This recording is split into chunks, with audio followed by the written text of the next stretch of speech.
Ahoj, jmenuji se Tereza Chlebovská a dnes vám ukážu, jak si z takto rovných vlasů udělat objemné a lesklé vlny. Tento styling jsem si oblíbila nejen já, ale i přední světové top modelky.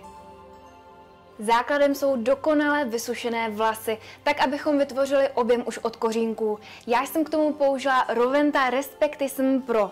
Má jednu šikovnou funkci Respect, což znamená, že během vysoušení nebudou vaše vlasy dehydratované. Mám svoje vlasy ráda, hodně je upravuji a potřebuji o ně i pečovat.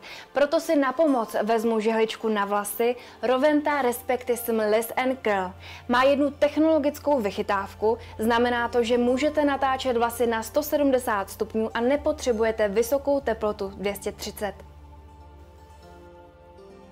Aby se mi účes dobře tvořil, rozdělím si vlasy do 5 sekcí, 2 budou po stranách a 3 v zadní části hlavy. Vezmu první sekci, jednoduše zamotám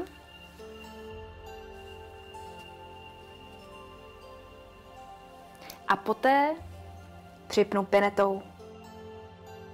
Takto vypadá rozdělení do sekcí. Začnu ze zadu. Vždy si vezmu pramen o průměru 2 až 3 cm. Vlasy si pročešu.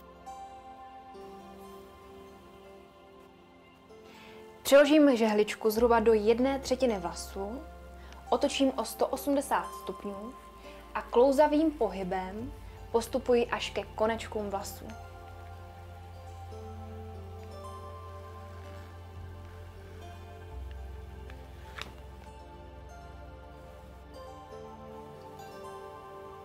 Takto jsem natočila zadní sekci, na vlasy vepředu použiji trochu jinou techniku, vlasy budu točit směrem ven.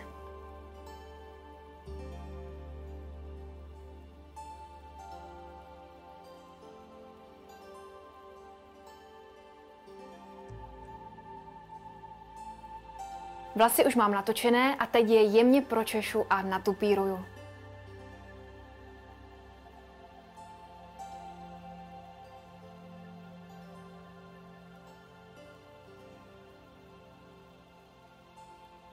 Účes mám hotový a vlny vydrží do druhého dne.